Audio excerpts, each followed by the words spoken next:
कुछ ऐसे लोग आ गए थे जो बाबा को उन्हीं के द्वारा जो है उनके धर्मगुरुओं के द्वारा उनके खिलाफ फतवा जारी कर दिया गया है कि आप लोग गलत गए वहाँ पे, आपने उनको अशुद्ध कर दिया है। तो अपने बाबा को हम शुद्ध कर रहे हैं गंगा हरिद्वार के गंगा जल से। क्या हरिद्वार से लाए? हरिद्वार से आया है गंगा जल। अगर अनजाने में किया है तो वो शरीयत की नजर में वो मुजरिम है और वो शरीयत की गिरफ्त में है, उसको तौबा करना चाहिए। कानपुर की सीसामऊ सीट से समाजवादी पार्टी की प्रत्याशी नसीम सोलंकी ने दीपावली के दिन बनखंडेश्वर शिवलिंग पर पूजा अर्चना की थी और दीप प्रज्वलित भी किए थे।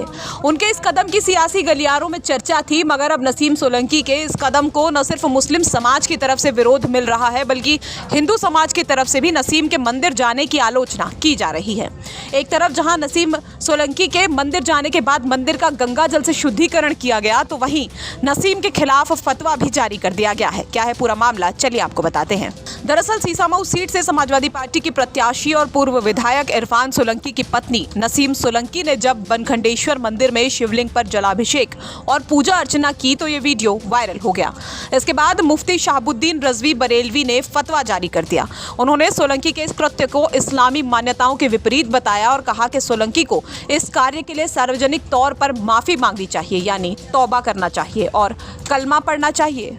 कोई भी शख्स, महिला हो या पुरुष, अगर वो अपनी मर्जी से, राजी खुशी से वो पूजा अर्चना करती है, जल अभिषेक करती है, जल चढ़ाती है, तो उस पर जो है वो जानबूझ के अगर करती है तो उस पर सख्त हुक्म है, और अगर वो अनजाने में करती है, उसको जानकारी नहीं है और किसी के जबर और दबाव में करती है, तो उस पर सिर्फ तौबा का हुक्म है।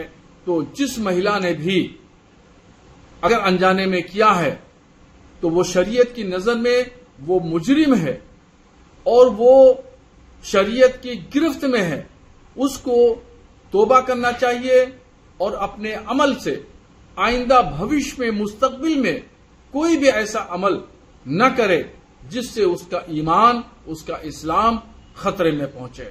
इसलिए जिस महिला ने भी ऐसा अमल किया है उसको चाहिए कि वो तौबा करे, तजदीद ईमान करे, यानी दोबारा कलमा पढ़े और भविष्य में कोई ऐसा। तो एक तरफ नसीम सोलंकी के मंदिर में जलाभिषेक को लेकर उन्हीं के समाज की तरफ से विरोध हुआ, तो वहीं बनखंडेश्वर मंदिर ट्रस्ट ने हरिद्वार से लाए गंगाजल से मंदिर का शुद्धिकरण किया। मंदिर से जुड़े लोगों का कहना है कि मंदिर में कोई भी आए उसका सम्मान है, लेकिन उनके धर्मगुरुओं ने फतवा जारी करके हमारा अपमान किया है। साथ ही राजनीतिक महत्वाकांक्षाओं की वजह से मंदिर का इस्तेमाल किया गया, जिससे मंदिर अपवित्र हो गया है।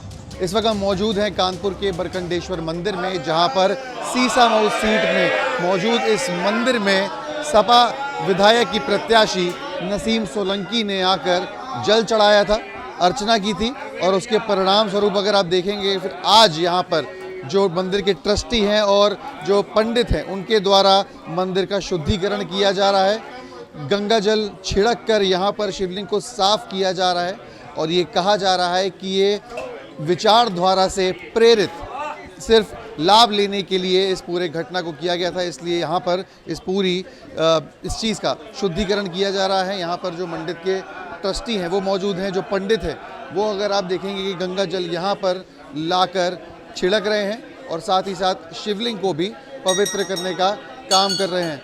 हमारे साथ हम कोशिश करेंगे यहाँ पर जो मंदिर के ट्रस्टी हैं उनसे बात करने के लिए। ये क्या कर रहे हैं आप लोग? क्या कर रहे हैं?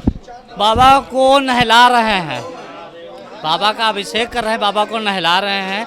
कुछ ऐसे लोग आ गए थे जो बाबा को उन्हीं के द्वारा जो है उनके धर्मगुरुओं के द्वारा उनके खिलाफ फतवा जारी कर दिया गया है कि आप लोग गलत गए वहाँ पे, आपने उनको अशुद्ध कर दिया है। तो अपने बाबा को हम शुद्ध कर रहे हैं गंगा हरिद्वार के गंगा जल से। क्या हरिद्वार से लाए? हरिद्वार से आया है गंगा जल, हरिद्वार से मंगवाया गंगा जल, हर की पौड़ी का गंगा जल है, तो इसको हम शुद्ध करें, बाबा को अशुद्ध करें। लेकिन मंदिर तो कोई भी आके दर्शन कर सकता है, क्या स्वागत है हमें बाबा, हमारे धर्म में सबका स्वागत है, लेकिन जो है हम तो स्वागत के लिए बैठे हुए हैं, सबका स्वागत करते हैं, हम लोग भी जाते हैं सभी जगह पे। लेकिन जब हमारे यहाँ कोई आया, हमने उसका स्वागत किया, तो उनके धर्म गुरुओं ने उसका अपमान क्यों किया? हमारे बाबा का अपमान हुआ है। उन्होंने जल चढ़ा दिया, हमारे बाबा का अपमान कर दिया है, बाबा को अशुद्ध कर दिया है। तो आज हम बाबा को शुद्ध किया जा रहा है, क्योंकि उनके धर्मगुरु ने जो है कह दिया कि आपने गलत कर दिया आपने। दरअसल सीसामऊ सीट पर उपचुनाव है और जिस वनखंडेश्वर मंदिर में नसीम सोलंकी ने पूजा की थी वो भी इसी क्षेत्र के अंदर आता है। इस क्षेत्र में मुस्लिम आबादी के साथ हिंदुओं की भी काफी आबादी है। दोनों में से किसी भी समुदाय द्वारा एक तरफा वोटिंग से सीट निकालना मुश्किल है। ऐसे में नसीम सोलंकी ने मंदिर में पूजा अर्चना तो की, लेकिन उनको दोनों ही धर्मों से विरोध का सामना करना पड़ रहा है। बहरहाल देखना दिलचस्प होगा कि सीसामऊ सीट पर जनता किस पर भरोसा जताती है। कानपुर से सिमर चावला की रिपोर्ट, यूपी तक।